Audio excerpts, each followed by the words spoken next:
Bonjour à tous et bienvenue sur une nouvelle vidéo. Aujourd'hui, on va parler de tricot de chaussettes avec les aiguilles Adi Crazy Trio. Et oui, je vous ai publié une petite photo dernièrement sur mes réseaux sociaux montrant des chaussettes que j'ai réalisées avec ces aiguilles-là.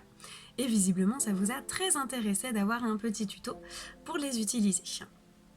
Donc, qu'est-ce que c'est que ces aiguilles? Donc là, je vous ai pris le petit carton, mais voici les bêtes. Voici les aiguilles. Donc elles se présentent comme ceci. Ce sont 3 aiguilles. Elles sont identiques toutes les 3. Où on a donc comme 2 sortes d'aiguilles droites reliées entre elles par un mini flexible comme ceci. Et donc les 3 sont comme ceci. Hop. On a un côté qui est plus pointu que les autres. C'est avec ce côté-là en fait à chaque fois qu'on va venir tricoter. Et donc comme on peut le voir sur la photo, le tricot est disposé en rond sur 2 aiguilles seulement, donc une moitié du travail en haut, une moitié du travail en bas, et la 3e aiguille va venir servir à tricoter en fait nos mailles d'un côté. Quand l'aiguille sera libre, on viendra avec celle-ci tricoter l'autre côté, celle-ci sera libre, et ainsi de suite pour tricoter en rond nos petites chaussettes. Donc voilà, j'ai trouvé ces aiguilles tellement plus pratiques que les aiguilles double pointe, les 5 aiguilles double pointe. Déjà, on a moins d'aiguilles, il y a moins de manipulation à faire.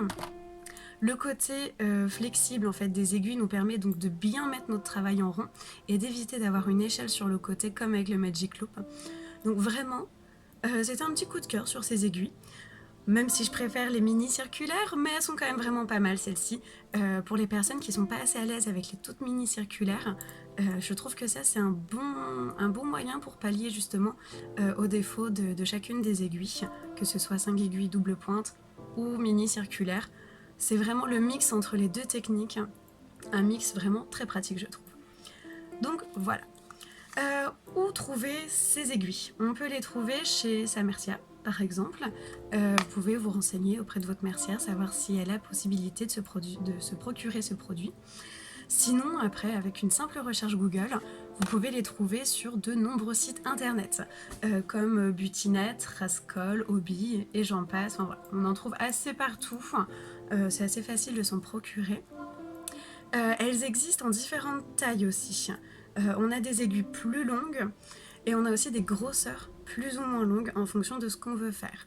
Donc moi là pour les chaussettes, j'ai pris en 2,5. Donc voilà, on a les aiguilles.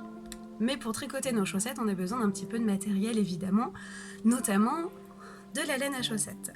Je vous rappelle, la laine à chaussettes, un mélange de laine et de nylon. Pourquoi?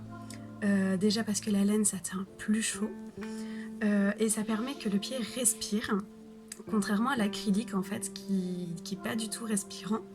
Et de plus le nylon ça va permettre que notre chaussette soit plus résistante. Donc voilà, laine à chaussettes. Ici j'ai pris la petite laine à chaussettes d'Action à 2 € il me semble la pelote. Bon, vous pouvez vous douter que c'est pas de la grande qualité, comme j'ai pu tricoter dans un précédent tuto comme la Langarn. Voilà, c'est 2 types de qualité très différents, hein. Évidemment le prix n'est pas du tout le même. Mais pour commencer une petite paire de chaussettes, voilà, c'est assez raisonnable dans la gamme de prix. Puis j'ai trouvé que les couleurs étaient assez sympas. Donc je me suis dit pourquoi pas se lancer avec ça pour faire un petit tuto. Ensuite, en termes de matériel, on va avoir besoin évidemment de marqueurs de mailles. Ça va nous permettre de marquer notre travail, savoir où est le devant de la chaussette, le derrière, si on fait des petits motifs, des choses comme ça. Et moi je m'en sers aussi pour compter mon nombre de rangs, pour savoir où j'en suis dans ma chaussette. Je mets un marqueur tous les 20 rangs, comme ça ça me donne à peu près une idée d'où j'en suis. Et ensuite, le classico du tricot, une paire de ciseaux et une aiguille à laine pour finir notre travail. Donc voilà, on a tout le matériel nécessaire pour tricoter notre paire de chaussettes avec nos Adi Crazy Trio. Et donc je vais faire 4 vidéos pour vous montrer donc cette façon de tricoter avec ces aiguilles. Voilà, comme ça va être plus facile pour vous de vous repérer dans la façon de faire. Si vous voulez revoir que la pointe, que le talon, enfin voilà. Je trouve que c'est plus simple de diviser en plusieurs vidéos qu'en faisant une grande vidéo très très longue. Donc vous me direz si ça vous plaît aussi. Et donc voilà, je vais faire une première vidéo sur comment tricoter la pointe de la chaussette. Oui, j'ai oublié de vous dire, je vous propose ce tuto en toe-up, donc toe orteil, up vers le haut, donc des chaussettes qui se tricotent des orteils vers la cheville. Donc voilà, je vais vous proposer donc un montage en Judy Magic Custom, pardon. Donc voilà, dans cette première vidéo, donc le montage des mailles et les orteils avec les augmentations. Une deuxième vidéo avec cette fois-ci donc le corps de la chaussette, comment faire le pied. Je vais vous montrer des petites astuces pour bien tenir vos aiguilles, éviter qu'il y ait une échelle entre chaque jonction. Et vous montrer aussi qu'on peut faire des petites variations de motifs en y intégrant de la torsade, de la dentelle, pour transformer une chaussette relativement simple en quelque chose de plus esthétique. Dans une troisième vidéo, je vais vous montrer donc comment je fais le talon. Il y a plusieurs façons de faire, moi je vais vous montrer un talon à rang raccourci que je trouve plus simple, plus abordable pour débuter la chaussette.